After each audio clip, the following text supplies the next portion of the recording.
ஆண்டவராக இயேசு கிறிஸ்துவின் நாமத்தில் என் அன்பின் வாழ்த்துக்கள். இந்த நாளிலேயும் உங்களை சந்திப்பதில் மகிழ்ச்சி.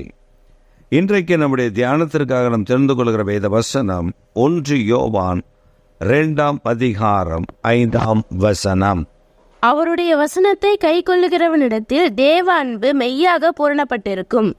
அவருடைய வசனத்தை கை கொள்ளுகிறவனிடத்தில் மெய்யாக தேவனுடைய அன்பு பூரணப்பட்டிருக்கும். யாருடைய வசனத்தை? தேவனுடைய வசனத்தை கை கொள்ளுகிறவரிடத்தில் மெய்யாய் அவருடைய அன்பு, தேவ அன்பு அவர்களிடத்தில் பூரணப்பட்டிருக்குமா? நாம் ஆண்டவருடைய வசனத்தை கை கொள்ளுகிறோமா? தேவ வசனத்திற்கு நாம் கீழ்ப்படுகிறோமா என்பதுதான் இங்கே காரியம். ஒரு காரியத்தை அறிந்து கொள்ளும் போதுதான் நாம் அதனுடைய தன்மையை புரிந்து கொள்ள முடியும். தேவ வசனத்தை நாம் ஆராய்ந்து அறிந்து கொள்ளுகிறோம் என்று சொல்லுகிறோம். ஆனால் தேவ வசனத்தின்படி நடக்கிறோமா? அந்த வசனம் நம்மை வழிநடத்துவதற்கு விட்டு கொடுக்கிறோமா? அந்த வசனம் என் வாழ்க்கையில் கிரியை செய்வதற்கு நான் இடம் கொடுக்கிறேனா? இதுதான் இந்த வேத வசனத்தில் நாம் புரிந்து கொள்ள வேண்டியது.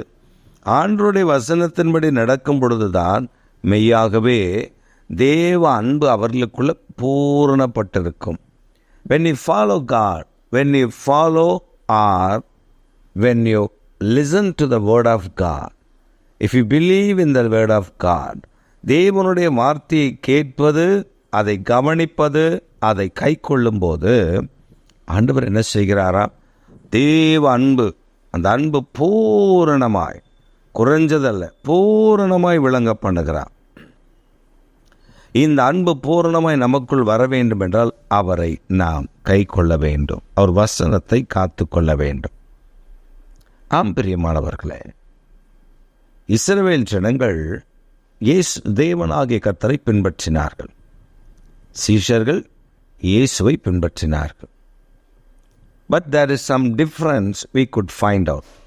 When Israelites follow the Lord of hosts, they just follow the God. But ஆனால் when the disciples follow Jesus Christ, they have been changed as a Christ. இந்த சீஷர்கள் இயேசுவை பின்பற்றின பொழுது சீஷர்கள் இயேசுவை போல மாறிவிட்டார்கள். They couldn't find difference between the disciples and Jesus. They don't know who is Jesus, who is a disciple.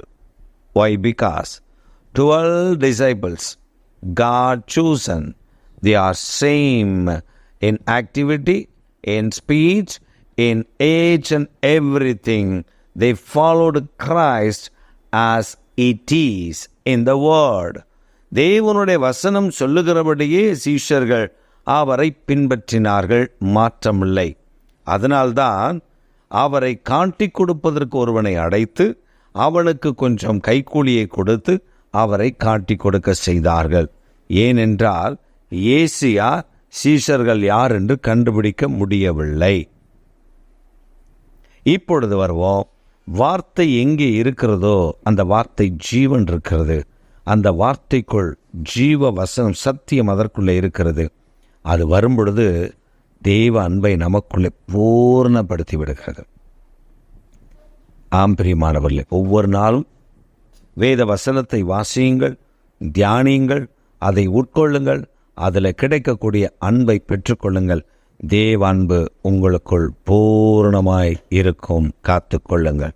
எங்கள் சர்வ வல்லமுள்ள தேவன், எங்கள் நித்திய பிதாவை, இப்பொழுதும் உம்முடைய அடியார்கள் இந்த செய்தியை கேட்கிற ஒவ்வொருவர் மேலும் உம்முடைய வார்த்தையின் வல்லமை, அதை புரிந்து கொண்டு அதன்படி வாட, அப்பொழுது அவர்கள் தங்களை அர்ப்பணிக்கும் பொழுது மெய்யாகவே தேவ அன்பு அவர்களுக்குள்ளே வாசமடை அவர்களை அற்புதமாய் நடத்திவிடுமே.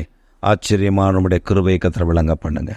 தாழ்த்துகிறோம். ஒவ்வொருவரையும் ஆசீர்வதித்தரல வேணும் என்று ஜெபிக்கிறோம் எங்கள் ஜீவனுள்ள நல்ல பிதாவே.